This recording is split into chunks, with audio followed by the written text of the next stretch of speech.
Kristo na sinugo ng Diyos ay nagpapayag sa atin ng mga sinasabi ng Diyos dahil lubos na pinagkakaloob sa kanyang banal na Espiritu.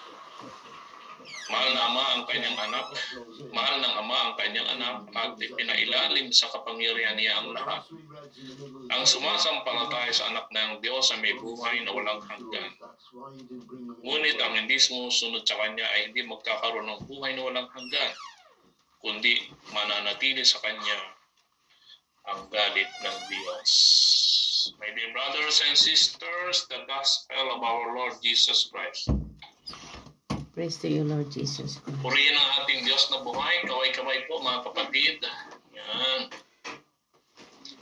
So meron tayong 35 participants.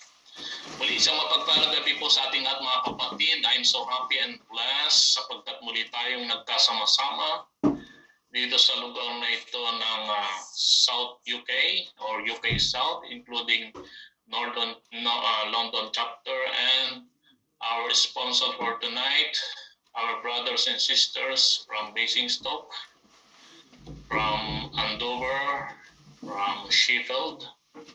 Isang mapagpalang gabi po sa ating lahat mga kapatid. Sabi ko nga, ako po ay muling nagagalak, matutuwa pagka tayo muling nagkasama-sama para sa ating pagninilay ngayong gabi at lalong-lalo na para sa ating nalalapit na anniversary ngayong Sabado. Yan. Amen. So ngayon po tayo ay patuloy na magninilay sa ating gospel na kung saan itong ating gospel ay kinuha sa John chapter 3. Kung ating pong mapapansin, mula po ito noong pang ating gospel noong nakaraang Tuesday.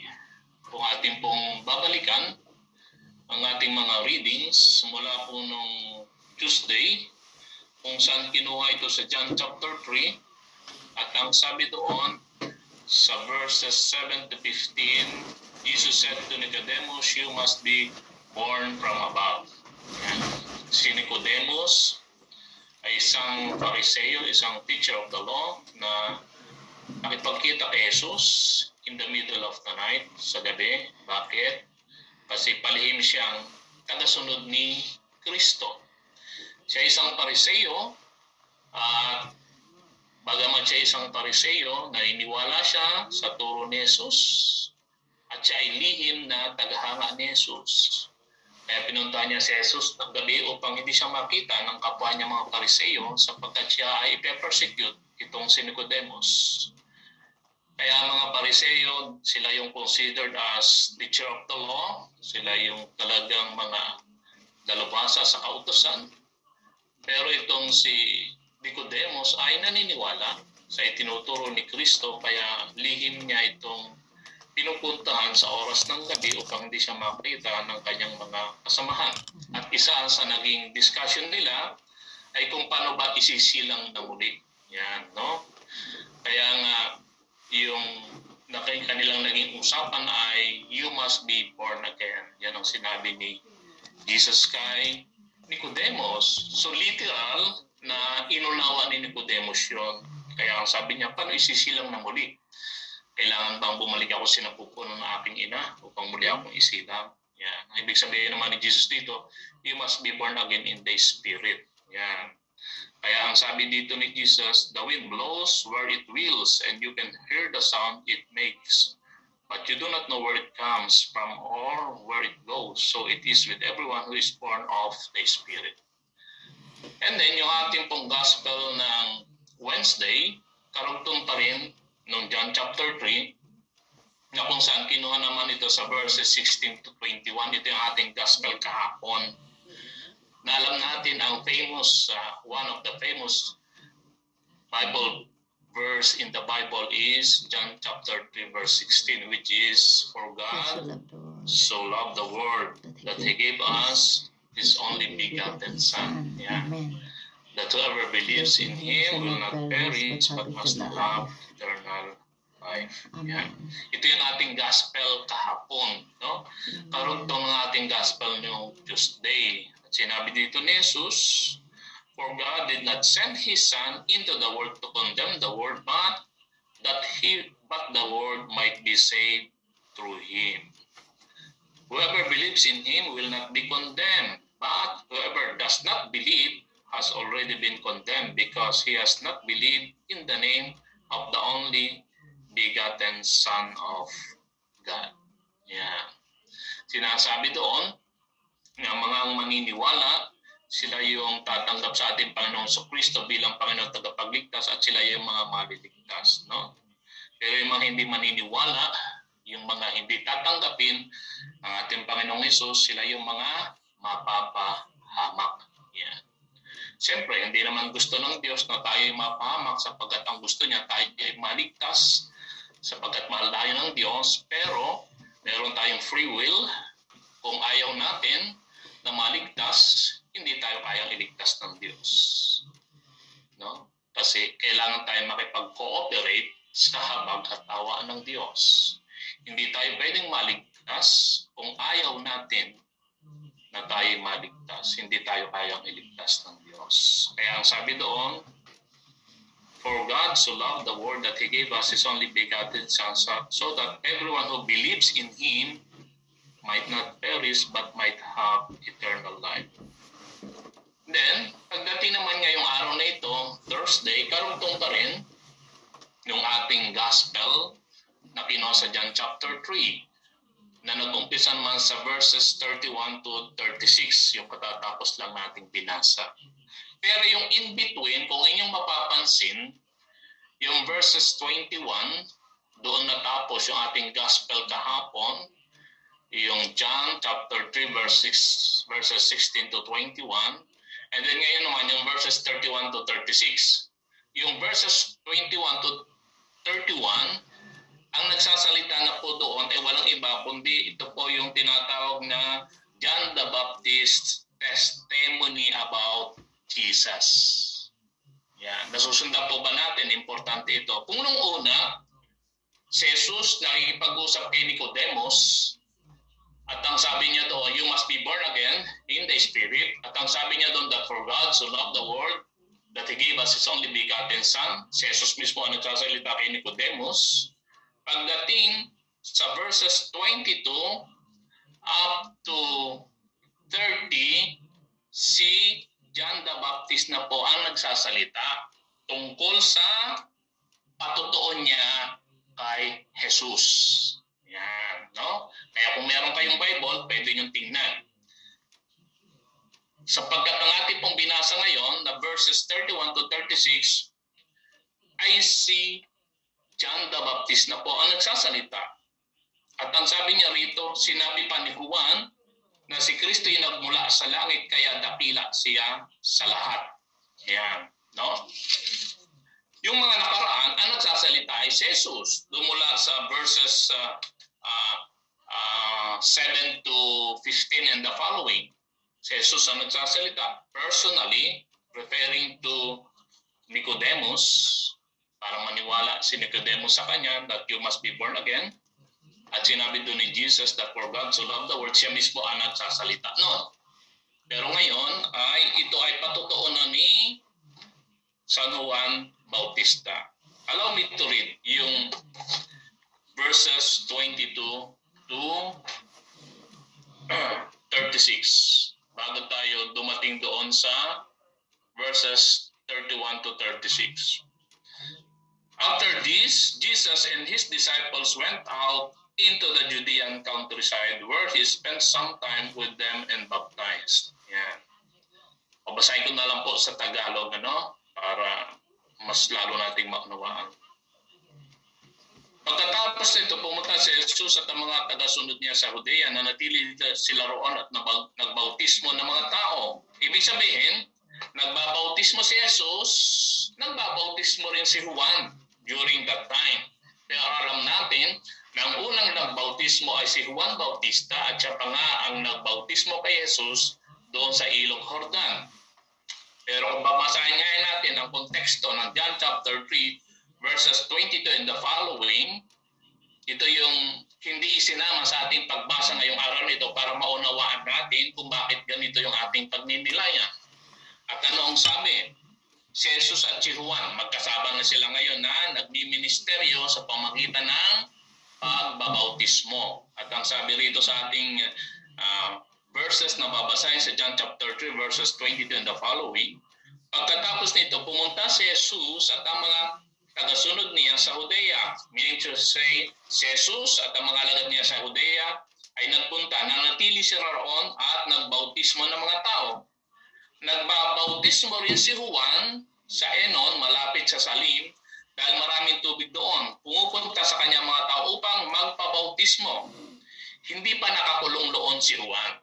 So, meaning to say, ang konteksto, si Jesus nagbabautismo, may mga ibang alagad si Jesus na kasama, at si Juan Bautismo ay nagbabautismo rin na may iba rin siyang mga alagad na kasama. Yan. Verse 25. Ngayon, nagkaroon ng pagtatalo ang mga ilang tagasunod ni Juan at ang isang Hudyo tungkol sa bautismo. Kaya pumunta sila kay Juan at sinabi, Guro, kasama nyo sa kabila ng ilog ng Jordan na ipinakikilala nyo sa mga tao ay nagbabautismo na rin. Walang iba kundi si Jesus. At nagpupuntahan sa kanya ang halos lahat ng tao. Yan. Sumagot si Juan, walang magagawa ang tao kung hindi ipahintulot ng Diyos. Verse 28, kayo na rin ang makapagpapatunay na sinabi kong hindi ako ang Kristo. Ang nagsasalita ay si Juan, sa kanyang mga alagad. Sabi niya, kayo na rin ang makapagpatunay na sinabi kong hindi ako ang Kristo. Isa lang akong sugo na nauna sa kanya upang ipahayag ang pagdating niya. So alam natin kung anong mission ni John the Baptist to prepare the way of the Lord. Kaya sabi niya rito, hindi ako ang Kristo. Isa lang akong sugong na nauna sa kanya upang ipahayag ang pagdating niya. Kagaya sa isang kasal, ang babae ikakasal ay para sa lalaking ikakasal. At ang abay na naghihintay ay natutuwa sa pagdating ng lalaking ikakasal. Ganon din sa akin. Yan. Ibig sabihin lang dito ni Juan, isang parable ito, siya ay abay lang, hindi siya yung ikakasal. Ay ikakasal mismo ay si Jesus. No? Kaya ang sabi dito ni Juan Bautista, ganon din sa akin. Tuwang-tuwa ako ngayon na lumalapit na mga tao kay Jesus. Yan, Kailangan maunawaan natin ito, no? Tuwang-tuwa ako ngayon na lumalapit na mga tao kay Jesus. Kailangan lalo pa siyang makilala at ako naman ay tuluyang makalimutan na. Sa Ingles, ang sabi niya, he must decrease. Saint John the Baptist was the one who is speaking to his disciples, referring to Jesus. And he said, he must increase, I must decrease. Yun yung verse 30.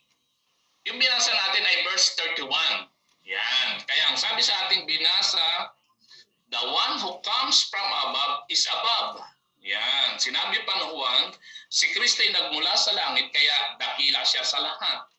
Tayo naman, sabi ni Juan sa kanyang mga lagad, ay tagalupa at nagsasalita tungkol lang sa mga bagay dito sa lupa. Yan. Ibig sabihin, dito, itinuturo ni Jesus sa kanyang mga lagad ang pagkakaiba ng galing sa lupa, ng galing sa langit at yung narito sa lupa. Sapagkat ang sabi dito ni Juan Bautista, si Kristo ay nagmula sa langit. Kasi may mga nandoon pa rin na hindi pa rin lubusang naniniwala na si Kristo ay nagmula sa langit bilang anak ng Diyos. No? Hindi pa lahat ay lubusang naniniwala kay Jesus bilang tagapagligtas during that time. No? Mangilan-ngilan pa lang. Kasi nag-uumpisa pa lang ang mission ni Jesus. Nag-uumpisa pa lang ang kanyang public ministry. Okay?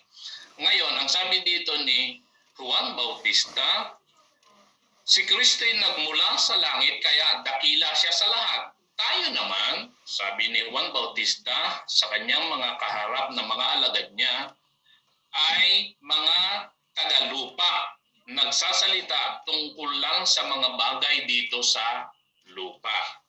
So, ibig sabihin, malaki ang pagkakaiba ni Kristo Jesus na nanggaling sa langit na anak ng Diyos, totoong tao na nagkatawang tao, at yung tao lang mismo na hindi naman Diyos. Malaki ang pagkakaiba nun, no? Kaya nga, ang sabi pa rito, ngunit si Kristo na nagmula sa langit ay dakila sa lahat. Ibig sabihin, ini-introduce dito ni Juan Bautista sa mga tao para lubusan silang maniwala na si Jesucristo ay galing sa langit, anak ng Diyos na tagapagligtas. Kasi hindi pa masyadong naunawaan ng mga tao ang mga pangyayari tungkol kay Kristo, no? Tungkol kay Jesus bilang tagapagligtas. Kaya nga, Jesus means the one who saves, ang tagapagligtas, no? Christ means anointed one, ang pinili, no? Ang Messiah, ang tagapagligtas. Kaya nga, Jesus Christ. At ang sabi dito sa verse 32, ipinapahayag niya ang nakita at narinig niya sa langit. Yan, no?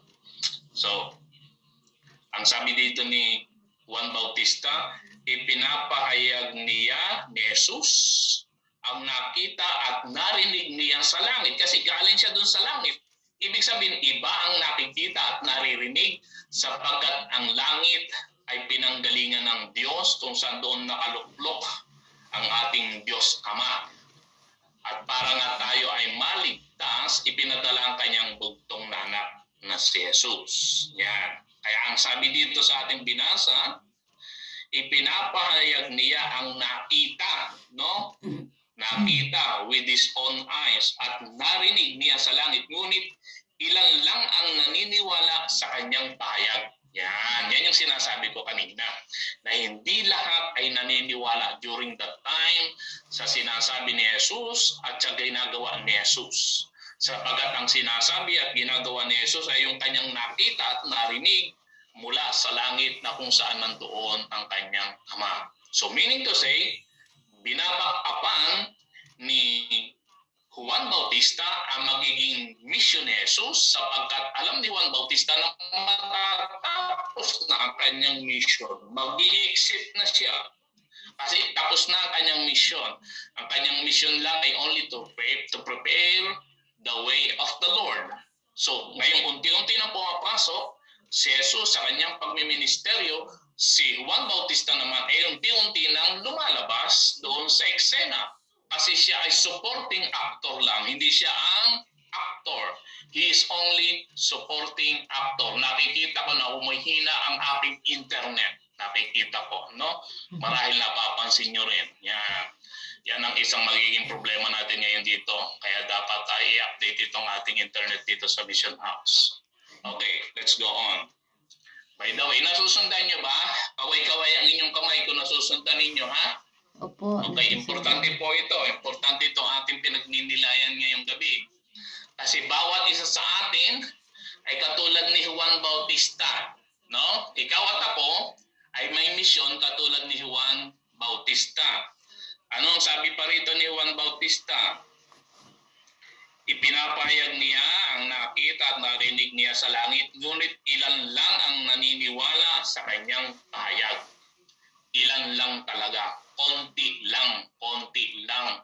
Kasi nga, nag-uumpisa pa yung kanyang ministeryo. Yan. Verse 33, ngunit ang naniniwala sa pahayag niya ay nagpapatunay na totoo ang mga sinasabi ng Diyos. Yan. Yung mga naniniwala daw sa pahayag ni Kristo Jesus ay nagpapatunay na totoo ang mga sinasabi ng Diyos. Bakit nagpapatunay na totoo ang sinasabi ng Diyos? Kasi si Jesus mismo ang nagsasalita sa harapan nila na isang Diyos. Kaya nga lang hindi naniniwala ang mga naroon na si Jesus ay totoong Diyos. Sandali lang ha, at may kumakatok. Sandali lamang po at akin pong bubuksan. May bisita si brother.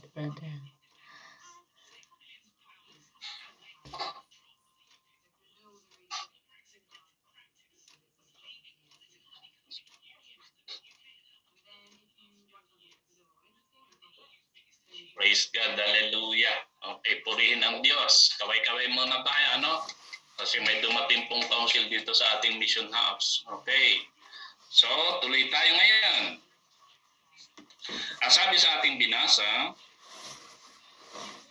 ngunit ang naniniwala sa pahayag niya ay nagpapatunay na totoo ang mga sinasabi ng Diyos.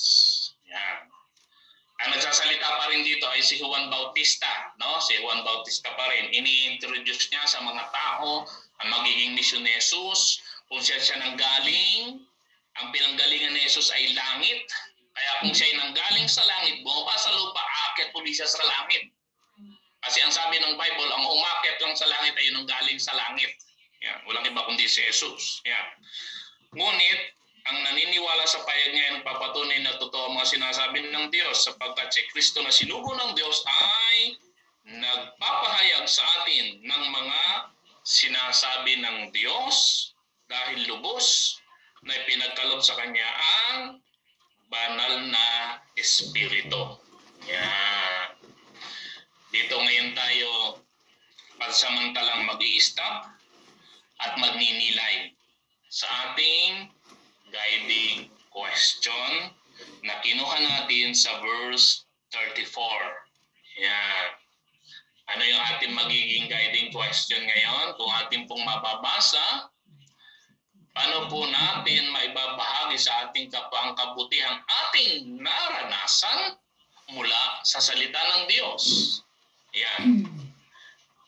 Tayo po, hindi na po tayo bago sa pakikinig ng salita ng Diyos.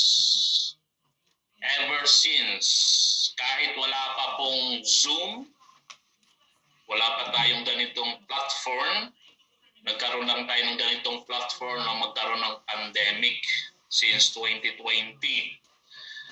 Ang ibig ko lang sabihin po, hindi na po tayo bago sa pakikinig ng salita ng Diyos. Hindi na po tayo bago sa pagkakakilala natin kung sino si Kristo Jesus. Lahat tayo naniniwala na si Kristo Jesus ay nanggaling sa langit, sinugo ng kanyang Ama. Yung ating binasang verse kanina, that for God so loved the world that He gave us His only begotten Son, no? That whoever believes in Him will not perish but have eternal life. Naniniwala tayo dyan. Given na yan. Given na. Hindi na kailangang i-memorize. Alam na natin yan. One of the famous verse in the Bible. John 3:16. Yan.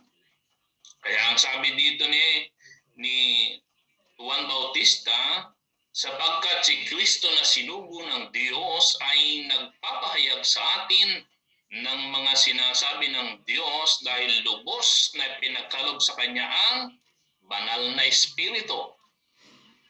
At pagdating sa verse 35, mahal ng Ama ang Kanyang anak at ipinailalim sa kapangyarihan niya ang lahat. Yan. Ano ang sabi ng Bible? Tayo ay itinuring na anak ng Diyos. Si Jesus, anak ng Diyos. Tayo ay mga inampong anak ng Diyos. Kaya ang tawag sa atin ay mga anak ng Diyos. Naniniwala ba kayo doon na anak tayo ng Diyos? Taas ang kamay ang mga naniniwala. Yung mga hindi nagtaas ng kamay, baka hindi sila anak ng Diyos. Ano? Kaya atin dapat ikiniklaim yun, anak tayo ng Diyos. Yeah. Which is true. Totoo naman yun. Dahil tayo anak ng Diyos, tagapagmana tayo. No? Tagapagmana tayo. Ng ano? Anong mamanahin natin? Eh di yung kaharian ng Diyos. Tagapagmana tayo ng kaharian ng Diyos. Yeah. Kaya nga kung merong kingdom, merong king. Yan. Kaya dapat yung paghahari ng Diyos ay nararanasan natin sa ating mga buhay. Kaya yung ating katanungan, paano po natin may babahagi sa ating kapwa ang kabutihan, ating naranasan mula sa salita ng Diyos. Kaya ang sabi ng Bible, in the beginning was the Word, and the Word was with God, and the Word was God. So si Jesus ay nagkatawang tao na isang salita, no? And the Word became flesh. Ang salita ay naging Diyos ang berbo ay nagkatawang tao at ang Diyos ay walang iba kundi si Jesus na anak ng Diyos. Kaya ang ating katanungan, paano natin may babahagi sa ating kapang kabutihang ating naranasan mula sa salita ng Diyos na atin ang narinig matagal ng panahon, hindi lang ngayong panahong ito. Yan po ang ating guiding question at ipapasa ko po sa ating moderator, si Sister Michelle, at ibalik sa akin ni Sister Michelle ng mga 7:45. So meron po tayong 25 minutes for reflection. Thank you. Thank you po, Brother Darcy. Maraming salamat po sa inyong pag-share ng ating banal na salita ng Diyos. Paalala lang po sa mga tatawagin, kung pwede po, 3 minutes lang po para marami tayong matawag ngayong gabi na pwedeng mag-reflect. Pwede ko po bang tawagin unang-una si Sister Heidi? Sister Heidi. Nandiyan po ba? Magandang gabi, Sister Michelle, Brother Darcy, at sa lahat ng mga naririto sa harapan ng ating Panginoon. Ang guiding question, paano po natin maibahagi sa ating kapwa ang kabutihan ng ating naranasan mula sa salita ng ating Panginoon, ng ating Diyos. Ang sa akin po naman ay unang-una po na kailangan yung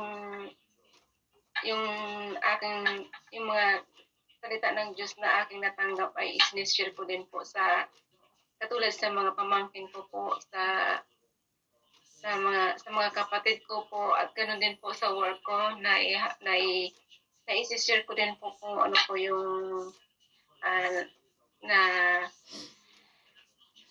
nararanasan kong mga pagpapala ng ating Panginoon, na talagang sadyang napakabuti ng ating Panginoon dahil buhat nung tayo ay binyagan, nung ako'y binyagan, ay tinanggap ko na ang Panginoon sa Kristo bilang siyang aking tagapagligtas sa pamamagitan ng Holy Diyos Ama, Diyos Anak, Diyos Espiritu. Kaya nasa akin na po yung kanyang banal na Espiritu po. Kaya salamat sa Panginoon, at yun din po ang lagi kong isinishare din po sa pag may panahon po talaga ako, isinishare ko po yung kanyang mga salita sa mga kasamahan ko rin sa work. Unti-unti lang po kasi hindi naman po lahat ay tinatanggap yung salita ng ating Panginoon. Pero pag yung kilala ko na sila ay Christian at nagkakaisa po kami, nagsishare po kami. Nagkakita po. Yun lang po, Sister Michelle. Salamat. Thank you, Sister. Salamat. Pwede ko pong tawagin si Sister Rebecca. Sister Rebecca. Pagpalang gabi po, Sister Michelle, Brother Darcy, mapagpalang gabi po sa ating lahat. Paano po natin maibabahagi sa ating kapwa mabuti ang ating naranasan mula sa salita ng Diyos?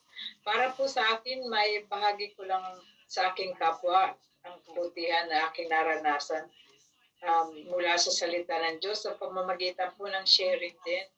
I-share ko po lahat ng mga naranasan ko at mga natutunan ko sa pamamagitan din po ng pagbabagong buhay at sundin ang mga aral at naririnig ko. Katulad po ngayong gabing ito, ma-share ko po yan bukas sa mga kaibigan kong hindi nakakaalam at hindi pa nagbabasa ng Bible. Dahil kung gagawin ko po ang gusto ko pong gawin makita ng aking kapwa ang pagbabagong buhay ko. Gusto ko po magbagong buhay at tularan nila ako at sundin nila ang mga ginagawa ko. So sundin ko po yung di ba po sabi natin preach what what you teach. Kaya po kaya kung ano pong ginagawa ko, makikita magre-reflect po sa yung mga natututunan ko, magre-reflect po sa ginagawa ko. Kaya yun lang po para ipa-emulate ko sa kanila ang aral ng Diyos. Yun lang po, Sister Michelle, Brother Dan, yun lang po ang masasabi ko. Thank you po. Maraming salamat, Sister Rebecca. Pwede ko pong tawagin si Sister Melinda.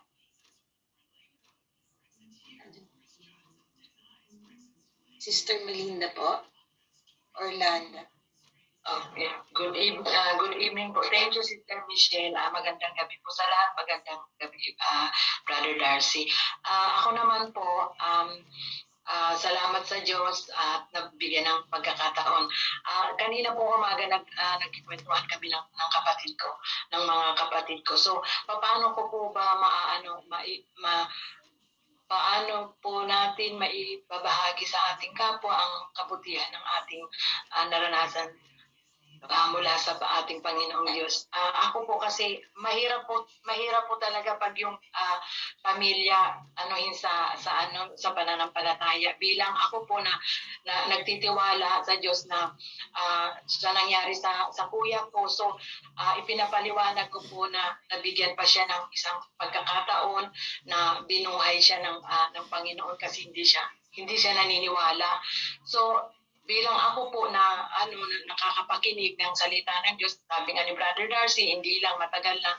So kailangan po makita sa akin kung ano yung iniisip ko at yung kilos, yung ginagawa ko, dapat po yun, kung ano man yung dati, dapat po yun baguhin ko para alam nila na talagang nakikinig ako at sumusunod sa salita ng Diyos.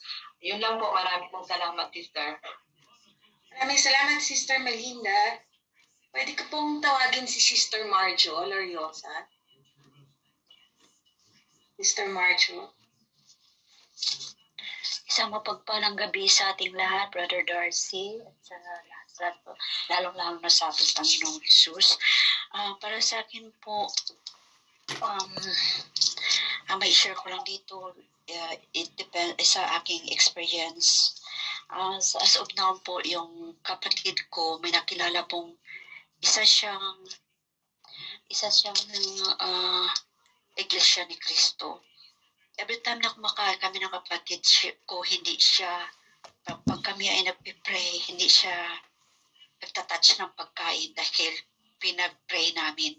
Pero yung nakabalot na mga pagkain, kinakain niya. So, kahit anong ginagawa niya na hindi siya kumakain. At alam kong pinadala ako doon dahil may gagawin ang Panginoon para sa kanya. Alam niyo po na every time po ako nagsasalita kami ng kapatid ko tungkol sa kay Jesus na napapakinggan natin dito sa gawain at lalo na sa ating Bible sharing, hindi po siya nakikinig. Yung bang ini-ignore niyang lahat, pero hindi kami tumitigil. At alam niyo po, yung kanyang ugali na hindi siya nakikinig, dahan-dahan na po siya. Alam kong kami pinadala doon sa bahay na yon dahil alam kong may gagawin ang Panginoon sa kanya. At naniniwala po ako doon. At isa pang kwento ko po na meron akong kaibigan na 43 years old na siya, hindi makapanganak. Alam niyo po na ang sabi ko lang sa kanya, pag ikaw'y umuwi sa iyong bahay dahil na terminate, pag umuwi ka sa bahay sa Pilipinas, magkakaroon ka ng anak kahit na 43 ka na. Alam niyo po, after 3 months, nag-message sa akin, sabi, nagdilang anghel yung sinabi mo. Purihin ang Panginoon na sa pakikinig ko ng banal na salita ng Panginoon na na-share kahit pa paano, na-share ko in my faith na lahat ng nakikinig or nang hihingi ng advice ay nagkakaroon po sila ng kagalingan, lalo-lalo na ang aking pamangkin na lalaki na every time siya magkaroon ng problema, pumupunta lang po siya sa simbahan at sinisilip niya kahit noon pa walang mas. Sinisilip niya lahat, nagsapasalamat siya na umiiyak. magme-message po yan sa akin at sasabihin niya, Tita, maraming salamat sa mga panalangin mo na tinutugon ng Panginoon. Puri ng Panginoon na hindi ko man ito iniisip na mangyari yun. Pero salamat sa Panginoon na there is power always in our prayers and there is always in the tip of our tongue. Ang Panginoon talaga gumagamit ng isang tao na magpapagaling sa kanya kapwa. Yun ang po ang aking may share at God bless us all. Maraming salamat, sister. Napakaganda ng sharing nyo na yung power of prayer talagang napakalakas po. Pwede ko pong tawagin, may nakita akong from Sweden, Sister Sevina from Sweden. Pwede po kayong mag-share. Praise the Lord, hallelujah. Isang mapagpalang gabi po sa iyo, sister, and Brother Darcy, at lahat ng naririto sa Zoom. Brother Jonas, kumusta? Praise God, hallelujah. Ito po ang aking i-share at sabi dito, paano natin may, ano ba ito? Hindi ko makita. Paano po natin may bahagi sa ating kapwa ang kabutihan ng ating naranasan mula sa salita ng Diyos. Talagang, paano nga ba natin dadalhin ang kabutihan kung sabi nga, marites yung nagdala. So talaga naman, suriing maigi yung anong dalhin natin, liwanag ba yan or baka nakapagpadilim sa ating kapwa. Tunay na dito sa Sweden na mahirap talaga na sa tingin nila agad-agad na lalo na kung ang pagkita natin ay hindi masyadong maganda sa paningin nila kasi ang tinitingnan talaga ng mga kapatiran dito yung paglabat. So kahit anong ganda ng word na ibibigay mo, pero yung pananalita natin ay masungit or magaspang, doon na titipid talaga ang tao. Pero sinisikap ko na tunay na nadala ko sa kanila yung halimbawa yung mga panyo ni El Shaddai. Minsan na sabi ko sa kanila na talagang ang yung pag may makaramdaman na i-share ko sa kanila na totoo talaga yung salita ng Diyos na nakalagay dyan sa Psalm 91 na kung magkasakit ilagay lang sa lahat-lahat. Mayroon na rin mga kapatiran dito na nadala sila dyan sa na nabigyan sila ng liwanag sa kanilang isipan na may pag-asa pa pala silang gumaling sa pamamagitan ng panyo ni El Shaddai. So marami na rin ako na-share dito tungkol sa Psalm 91. Kaya yun ang goodness siguro na ipapakita sa kapwa dito sa Sweden. Thank you, Lord. Yun lang mga sister ang aking may share. God bless. Maraming salamat po. Maraming salamat. Pwede ko pong tawagin si Brother Jonas. Nakita ko po na siya. Brother Jonas, pwede po kayong mag-share?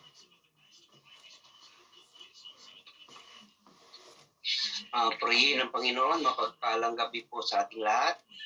Mapagpalang gabi, Sister Michelle, Brother Darcy, mapagpalang gabi po. Ang reflection ko po dito, paano po natin may bahagi sa ating kapwa ang kabutihang ating naranasan mula sa salita ng Diyos. Madali lang kasi magbahagi, pero ang base sa guiding question po natin, yung mga naranasan nating kabutihan sa Panginoon, yun ang ibahagi natin sa ating kapwa. Kasi hindi po natin may bahagi yung kabutihan ng Diyos sa ating kapwa kung hindi talaga natin totoong naranasan. Pwede tayong magbahagi, hanggang bahagi lang, pero yung kabutihan na yung naranasan, hindi mo talaga ma-transfer sa iyong kapwa kasi wala sa iyo. Halimbawa, ganito. Sa pamamagitan ng salita ng Diyos, bawat isa sa atin, sabi, walang perfect, walang banal. Pero, pagdating sa Word of God, nakukunbe ka, doon ka magkakaroon talaga ng mag-engage yung salita ng Diyos sa iyong buhay. At dahil sa kabutihan sa grasya ng Diyos, maranasan mo siya dahil ang salita is very powerful, active, and alive. Sabi nga ng John chapter 15 verse 3, nalinis na kayo sa pamamagitan ng aking salita. Meaning, sa bawat pakikinig natin ng salita ng Diyos, sino may yung tumatayo, kikilos at kikilos talaga ang Panginoon sa ating mga buhay upang ang salita ng Diyos hindi masayang. At sa pamamagitan ng salita ng Diyos, maranasan natin ang kabutihan ng Diyos, yung karanasan po natin, yun ang ibahagi natin sa ating kapwa kasi naranasan po natin eh. Pero pag hindi talaga natin naranasan, kahit mag-share ka sa iyong kapwa, wala sa iyo. Halimbawa, mag-share ka na magpatawad, mismo tayo, hindi talaga tayo totoong nagpatawad. O, hindi mo talaga magawa. Halimbawa, kasi bawat isa may mga weaknesses. Meron talaga mga taong parang i-degrade ka, merong mga tao na ano kayo, para bang ang liit na tingin sa'yo. Pero dahil nandoon yung kabutihan ng Diyos ng buhay, magawa mo yung mga bagay na hindi mo magawa. Dahil ang Espiritu ng Panginoon nag-engage sa iyong buhay. Kaya pilit mo talaga ibaba ang sarili mo, unawain mo siya para ang Diyos ang siyang may taas at makilala sa iyong buhay. Maraming salamat po. Pagpalain po tayo ng Panginoon. Maraming salamat, Brother Jonas. Napakaganda po ng ibinahagi niyo. Pwede ko pong tawagin si Sister Julieta. Sister Julieta. Oh, praise God. Ako ba yun, Sister Michelle? Opo. Praise God. Thank you. Mapagpalang gabi, Brother Darcy and Sister Michelle at sa lahat ng mga naka-join sa gabing ito. Ang maisishare ko lang po dito, paano po natin maibahagi sa ating kapwa ang kabutihang ating naranasan mula sa salita ng Diyos. Totoo po, napakahirap po natin maibahagi sa kapwa natin kapag walang nababago sa ating puso. Sa akin po, mula po akong napakinig ko ng salita ng Diyos po, may nabago po sa aking puso at kasi dati kasi ako mainitin ang ulo ko. Mula nang napakinig ako ng salita ng Diyos, nagkaroon pa ako ng kababaan po sa aking puso. At doon ko po rin naibahagi po yung kabutihan ng Diyos. Sa kapwa ko po yung naranasan ko na sa patuloy ko pong pakikinig po ng salita ng Diyos, doon po nabago po yung buhay ko po at saka yung pinagaling din po ako ni Lord sa yung sakit na naranasan ko at saka yung sa pagpatuloy po natin sa pakikinig po ng salita ng Diyos. Sabi nga ni Lord, the word of God is in our heart, is our contact with God. Doon po si Lord nangungusap sa ating puso. Kapag nakatanim po yung nakalagay po sa puso natin ang salita ng Diyos. Kaya doon po si Lord nagbibigay po ng mensahe at nangungusap sa atin upang po tayo ay hindi po tayo mapapahamak po sa maling gawa po. Kaya yun lang po, kapatid na aking may i-share. Maraming salamat, Sister Julieta. Pwede ko pong tawagin si Sister Belen from Sheffield. Sister Belen, pwede po kayong mag-share. Yes po, Sister Michelle, mapagpalang gabi po sa inyong lahat. Brother Darcy, mapagpalang gabi po at sa ating Diyos na buhay. Salamat sa Diyos. At sabi nga po, ang katanungan po, paano po natin maibabahagi sa ating kapwa ang kabutihang ating naranasan mula sa salita po ng Diyos. Salamat po sa Panginoon. Sa akin po, sa patuloy pong pakikinig ng salita ng Diyos, ay unti-unti po na binago ni Lord ang ating puso at unti-unti po na binigyan tayo ni Lord ng kaliwanagan. At para sa akin is sa pakikinig po ng salita ng Diyos, nagkakaroon po tayo ng obedience to God. At isa sa buhay po natin ang ating mga naririnig. At isa po yung wag natin ikahiya, ipatutuo po natin yung mga kabutihang ginawa ng Panginoon. Katulad po ng nagtitestimony po tayo sa gawain o saan man, at ipapahayag po natin lahat ng kabutihang ginawa ng Diyos sa ating buhay. Dahil tunay nga po, wala tayong magagawa kung wala po ang ating Diyos sa ating buhay. At isa pa po, huwag po natin ikahiya ang ating Panginoon. Katulad po ng halimbawa, dito po sa ating tahanan, nagpipray po tayo before we eat. And then, pag lumabas po tayo sa ating tahanan, like pupunta tayo ng restaurant or sa ibang bahay, noon po sa lumang buhay, hindi ko po yung ginagawa eh. Hindi po ako nagpe-pray, pero pag pumunta po ako, kahit yung napupuntahan ko, kahit hindi sila nagpe-pray, silent lang po ako, nagsa-sign of the cross. So, yun po, isang paraan din po yun para manindigan po tayo na tayo po ay talagang na kay Lord na at ipakikilala po natin ating Panginoon sa ating buhay, the way we talk, the way we act, and then by the grace of God, because without God's grace we can't do nothing. Salamat po, ayun lang po mga kapatid. Salamat po, to God be the glory. Maraming salamat, Sister Belen. Tatawagin ko po sana, pwede po mag-share si Brother Aldin. Andiyan po ba siya? Brother Aldin. Isang parang gabi po, Brother Darcy, Pastor Elders, speakers, Pastor Cheryl, with your brothers and sisters in Christ. Sa akin po naman, para po ma-share yung pagputihan ng sa aking buhay, sa iba, ay sinisikap kong yung talagang buhay ng ating Panginoon sa aking nag-share ng kabutihan niya. Dahil po ako nung i-share ko po nung ang kabutihan ng ating Diyos sa magitan na po ng salita niya.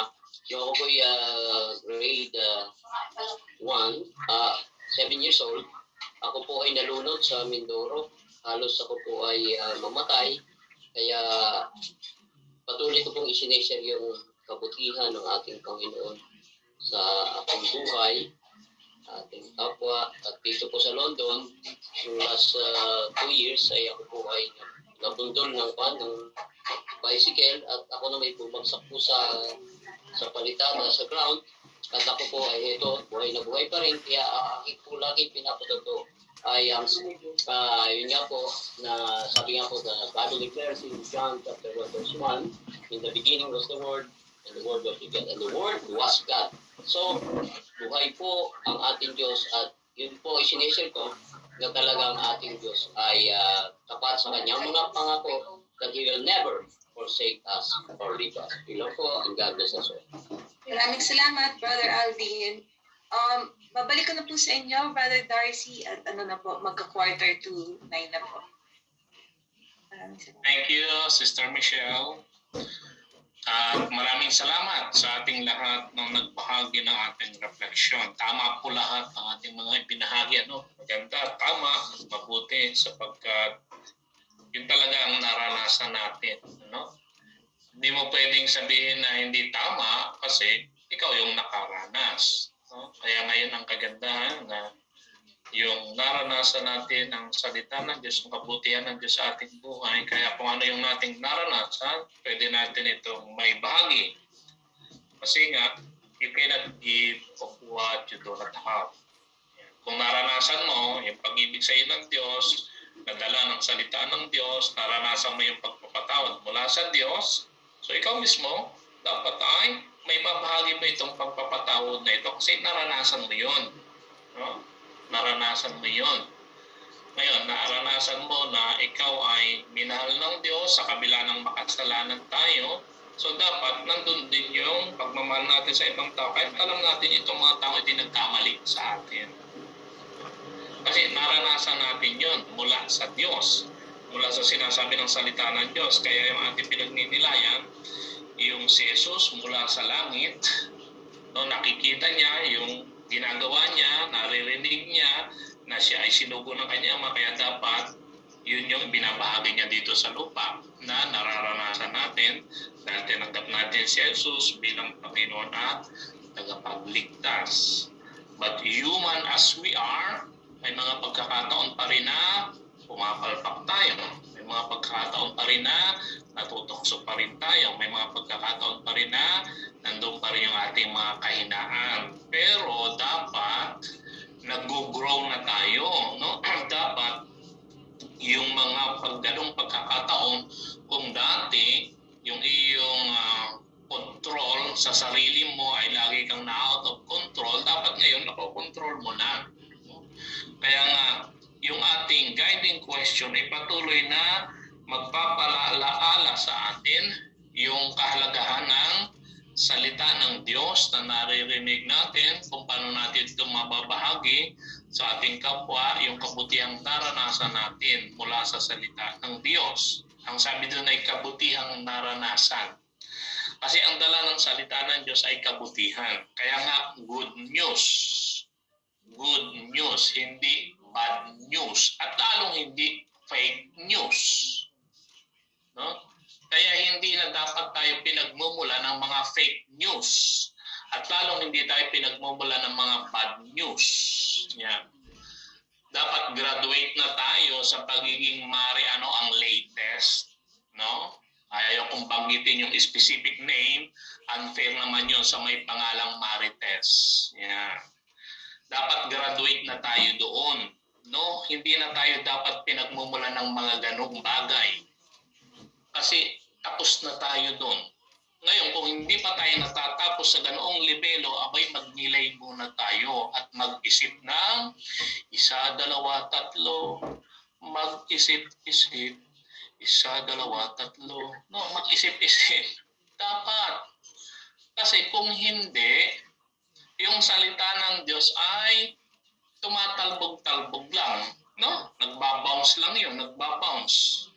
So, hindi natin napagnininayang mabuti ang salita ng Diyos, lahat na pag tinatamaan tayo ng salita ng Diyos. Kasi hindi naman pwedeng aray lang tayo ng aray. No?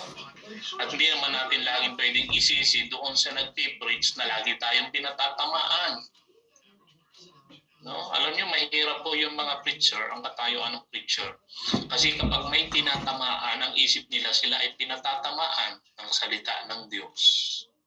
Sa totoo lang po, ang salita po ng Diyos ay hindi po nagpapatama.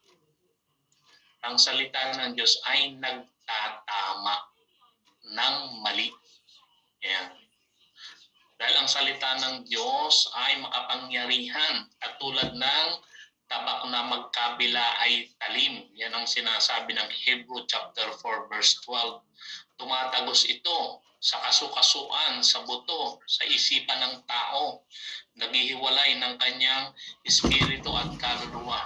Yan. Ganyang katalas ang salita ng Diyos. Kaya masakit ito kapag tumama sa iyo at naramdaman mo na totoo. Yan.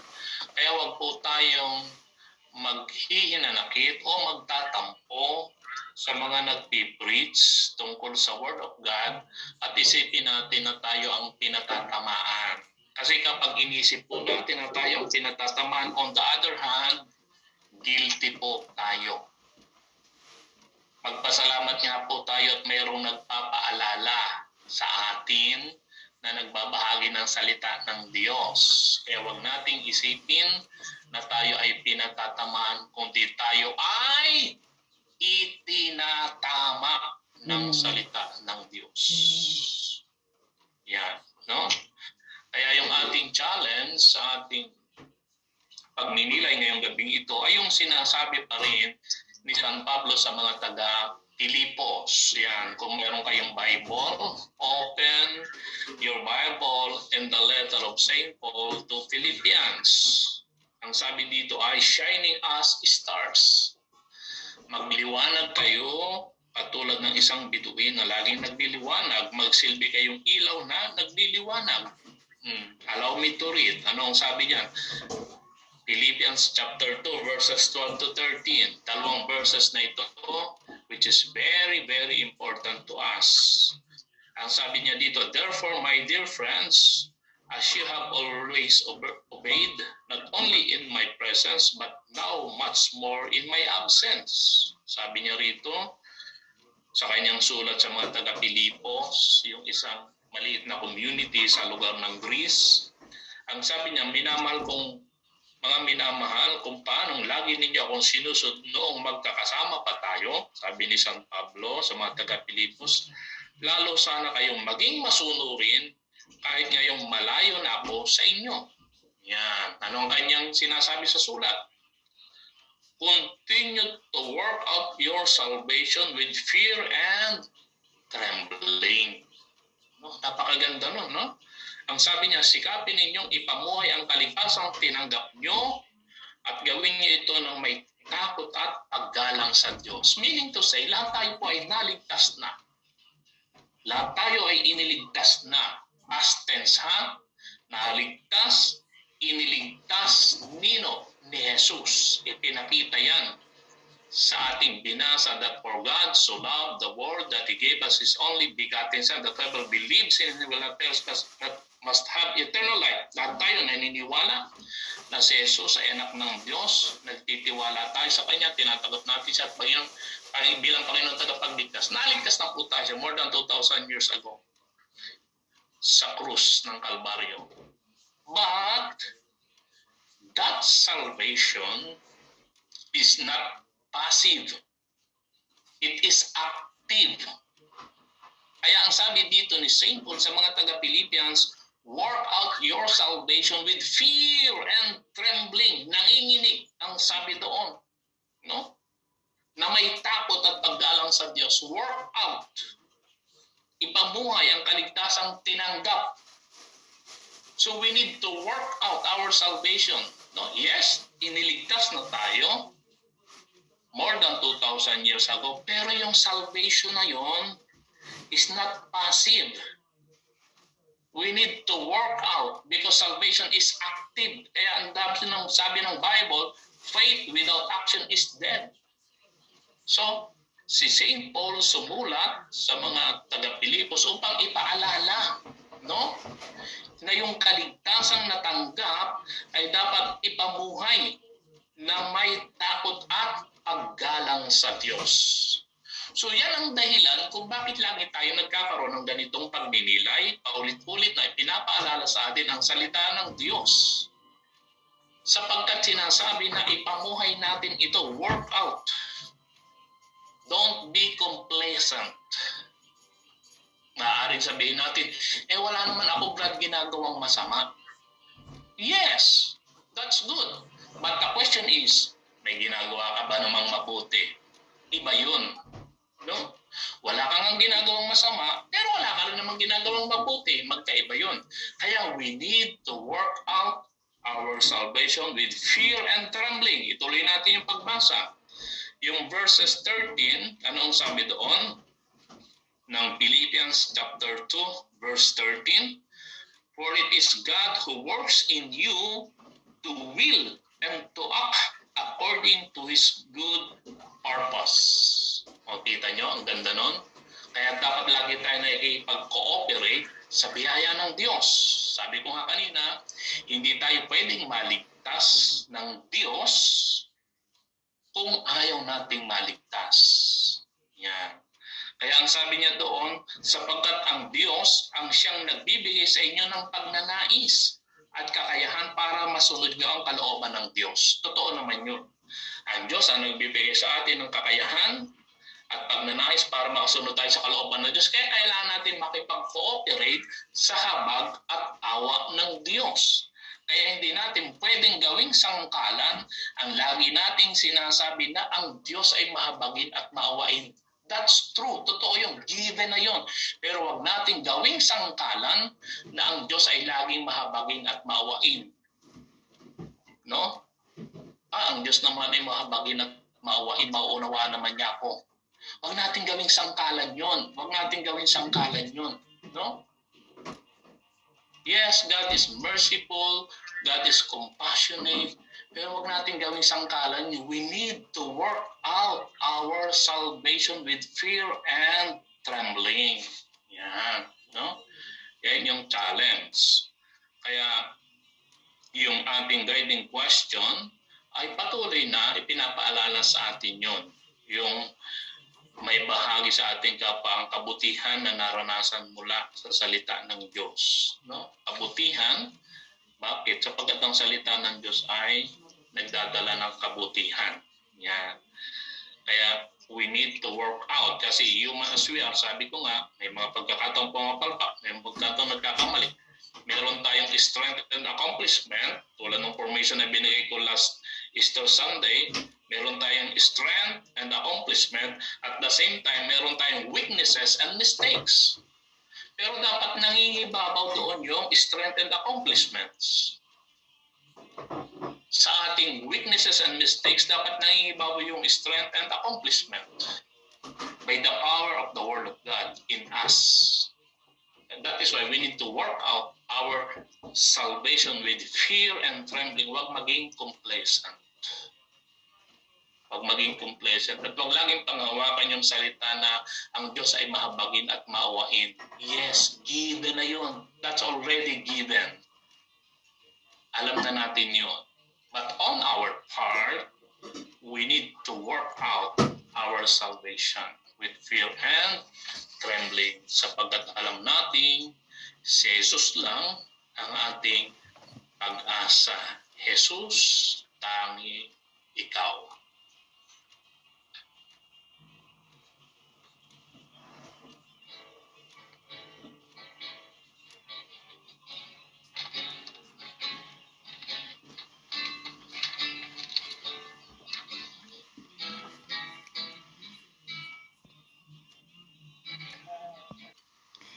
Praise the Lord. Salamat sa Diyos. Hallelujah.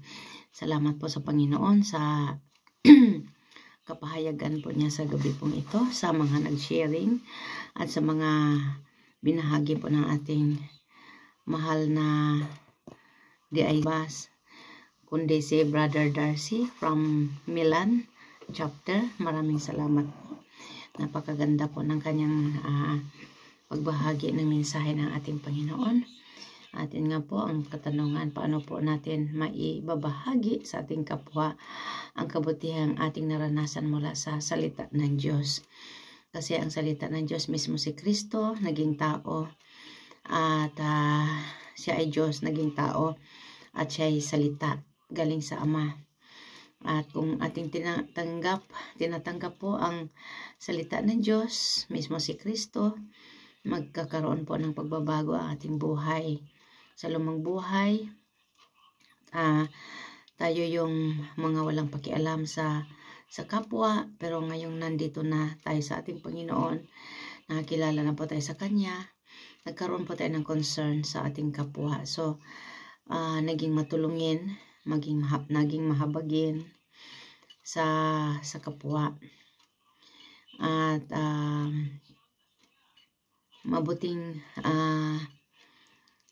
mabuting halimbawa nawa tayo sa tulong at grasya po ng ating Panginoon. Kaya napakasarap po talaga pagka tayo ay nakikinig ng salita ng Diyos, nagbulay-bulay, nagsisharing, kasi marami po tayong matutunan. At ito din po ay nai-apply din po natin sa ating araw-araw na pamumuhay, na kung saan tayo ay patuloy na tinuturuan ng Panginoon at patuloy tayong napapalapit sa Kanya.